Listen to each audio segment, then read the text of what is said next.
জীবনে মোটামুটি সবই ঠিক আছে, খুব একটা বড় দুঃখও নেই, খাওয়া দাওয়া চলছে, পরিবারও আছে, ছোটোখাটো হাসিও আছে।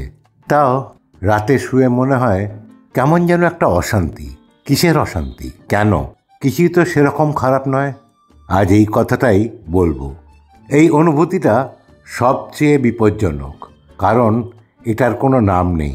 দুঃখ বললে সেরকম দুঃখ তো নয়, সুখ বললেও পুরো সুখ নয়। লোককে বলতেও পারি না, কারণ সবাই বলবে কি চাস, তাই চুপ করে থাকি। আর ভেতরে ভেতরে একটা চাপ জমতে থাকে। সত্যিটা কি জানেন? এই অশান্তি আসে যখন মন বুঝতে পারে যে আমরা হয়তো নিজের সাথেই একটু বেইমানি করছি। হয়তো একটা ইচ্ছে বহুদিন ধরে পিছোচ্ছেন, একটা কথা বলার দরকার ছিল, বলেননি, একটা পরিবর্তন চান কিন্তু শুরু করেননি।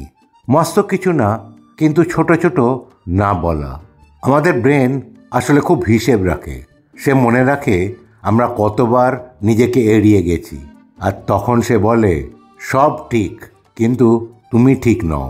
এখানে একটা ভালো খবর আছে। এই অশান্তির মানে আপনি দুর্বল নন, আপনি অকৃতজ্ঞ নন, আপনি খারাপও নন। এর মানে আপনি জীবিত। মন এখনো চায় আরেকটু সত্যিকারের জীবন। তাই বলি, আজ সব ঠিক করতে হবে না। আজ শুধু একটাই কাজ করুন। নিজেকে জিজ্ঞেস করুন, আমি কোন জিনিস দিনের পর দিন এড়িয়ে যাচ্ছি? উত্তরটা শুনলে অশান্তিটা একটু হালকা হবে, কারণ মন অনেক সময় শুনতে চায়, কোনো সমাধান চায় না। এই অনুভূতিটা যদি আপনার চেনা লাগে, তাহলে বুঝবেন আপনি একা নন।